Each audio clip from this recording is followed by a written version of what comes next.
जय हिंद आप सभी को। आप सभी का हमारे YouTube चैनल पर बहुत बहुत स्वागत है। हमारी हिंदी साहित्य से संबंधित 15 प्रश्नों की श्रृंखला लगातार जारी है। और अगर आप टीजीटी, पीजीटी और एलटी से संबंधित तैयारियां कर रहे हैं और अगर आप हमारे चैनल पर पहली बार विजिट कर रहे हैं तो आप सभी का हमारे YouTube चैनल पर बहुत बहुत स्वागत है। हमारे 15 प्रश्नों की श्रृंखला में उन्हीं प्रश्नों को शामिल किया गया है जो परीक्षा की दृष्टि से बेहद ही महत्वपूर्ण है। तो चलिए बिना देर किए हुए हम अपनी क्लास की तरफ चलते हैं और देखते हैं कि आज की क्लास में कौन कौन से महत्वपूर्ण प्रश्नों को रखा गया है। और हाँ, वीडियो शुरू करने से पहले हम आपसे आग्रह करना चाहते हैं, अगर आपको हमारा वीडियो पसंद आता है तो वीडियो को लाइक कीजिएगा। और अगर आप चैनल पर पहली बार हैं और टीजीटी पीजीटी से संबंधित तैयारियां कर रहे हैं तो चैनल को सब्सक्राइब भी कीजिएगा। तो चलिए अपनी क्लास की तरफ चलते हैं। हमारा पहला प्रश्न है कि भविष्य कहा किसकी रचना है? धनपाल की है कि स्वयंभू की है, पुष्पदंत की है कि अब्दुल रहमान की है? तो स्वयंभू की जो रचना है वो पाउंचर्यू है, पुष्पदंत की जो रचना है वो महापुराण है, अब्दुल रहमान की जो रचना है वो संदेश शासक है। तो भविष्य कहा जो है वो धनपाल की रचना है और धनपाल की ये एक ही रचना है।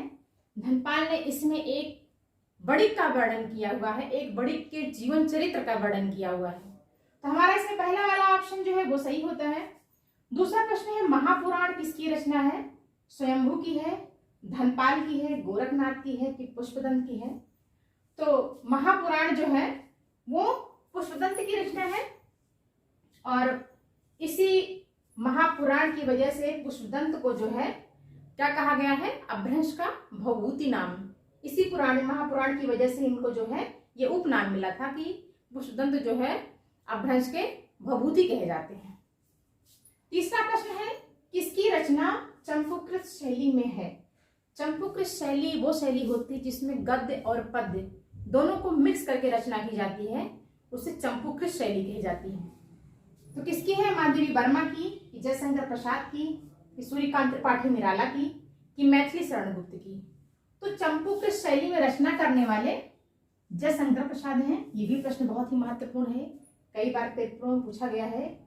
ये सभी प्रश्न जो हम आपको दे रहे हैं ये सभी किसी न किसी पेपर में पूछे हुए प्रश्न हैं। एक लोग हैं पुष्पराज जी, उनका एक प्रश्न था कि आप महत्वपूर्ण प्रश्नों को शामिल कीजिए, तो मैं महत्वपूर्ण प्रश्नों को ही मैंने इस वीडियो में शामिल किया है। पर मेरी कोशिश यही है कि मैं प्रश्नों को एक तरफ से लेकर के चलूं, मतलब अपभ्रंश कालीन की प्रश्न खत्म हो, फिर भक्ति काल के आए, फिर रीति काल के आए, इस तरह से मतलब प्रश्नों को लेकर के चलूं ताकि आपको एक अच्छी जो है प्रश्नों की श्रृंखला मिल सके। तो हमारा चौथा वाला क्वेश्चन सही है, चौथा प्रश्न है जयचंद प्रकाश किसकी रचना है? नंद सिंह, दलपत विजय, जगनिक की भट्ट केदार? तो जयचंद प्रकाश जो है वो हमारा चौथा ऑप्शन सही होता है। जयचंद प्रकाश जो है वो भट्ट केदार की रचना है। इसमें जो है राजा जयचंद के शौर्य का वर्णन किया गया है। और नंद सिंह है तो नंद सिंह की जो रचना है वो विजयपाल रासो है। दलपत विजय है तो इनकी जो रचना है वो जो है खुमार रासो है। जगनिक जो है इनकी रचना परमाल रासो है। पांचवा प्रश्न है कि आचार्य रामचंद्र शुक्ल ने हिंदी साहित्य का आरंभ कब से माना है? 993 ईस्वी की 10वीं शती की 8वीं शती या 700 ईस्वी? तो आचार्य रामचंद्र शुक्ल ने जो हिंदी साहित्य का जो आरंभ है वो 993 ईस्वी माना है। जो 10वीं शती है इसको कौन ने माना है? हजारी प्रसाद द्विवेदी ने माना है। और जो 8वीं शती है इसको डॉक्टर नगेंद्र ने माना है। डॉक्टर नगेंद्र ने माना है। और जो 700 ईस्वी है इसको जॉर्ज ग्रियर्सन ने माना है। जॉर्ज ग्रियर्सन ने माना है। इसको आप नोट कर लीजिए। बाकी और जो प्रश्न बचे हैं तो उनकी तरफ हम चलते हैं। हमारा छठवां क्वेश्चन है शब्दानुशासन किसकी रचना है? हेमचंद की है, दामोदर शर्मा की है कि स्वयंभू की है कि सरहपा की है? तो सबसे पहले हम ये बता दें कि जो शब्दानुशासन है ये भी क्या है? व्याकरण ग्रंथ है। क्या है? व्याकरण ग्रंथ है। और हम लोगों ने पिछले क्लास में भी एक प्रश्न लिया था कि उक्त व्यक्ति प्रकरण किसकी रचना है। तो उक्त व्यक्ति प्रकरण में किसकी थी? दामोदर शर्मा की थी, और वो भी क्या थी? व्याकरण ग्रंथ।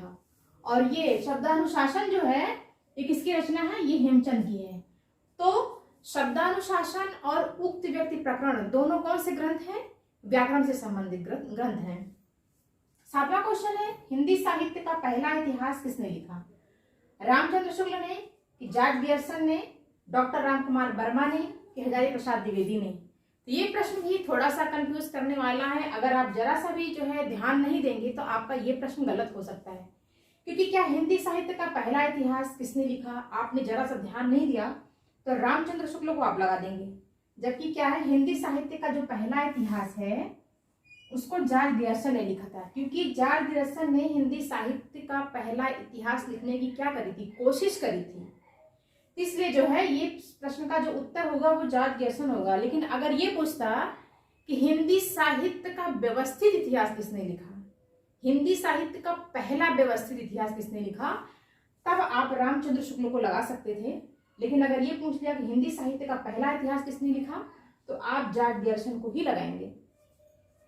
8वां प्रश्न है कि सहस्त्रयान के प्रवर्तक कौन थे? लुइपा, कि कढ़ापा, कि सरहापा, कि डोम्बिपा?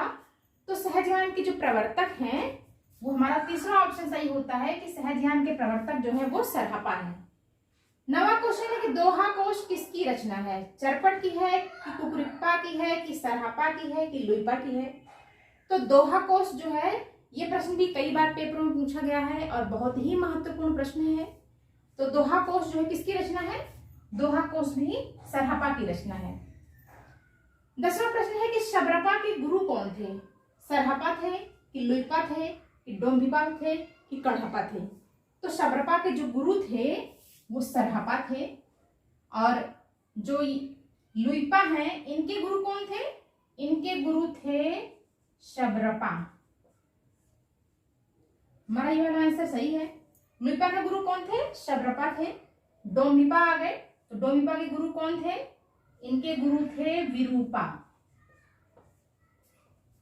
और कढ़ापा थे, तो कढ़ापा के गुरु कौन थे? तो कढ़ापा के गुरु थे जालंधर। कौन थे? जालंधर थे।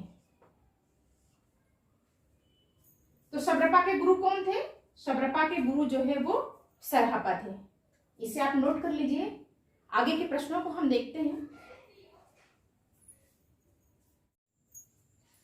हमारा 11वां क्वेश्चन है, भारतेश्वर बाहुबली रास किसकी रचना है?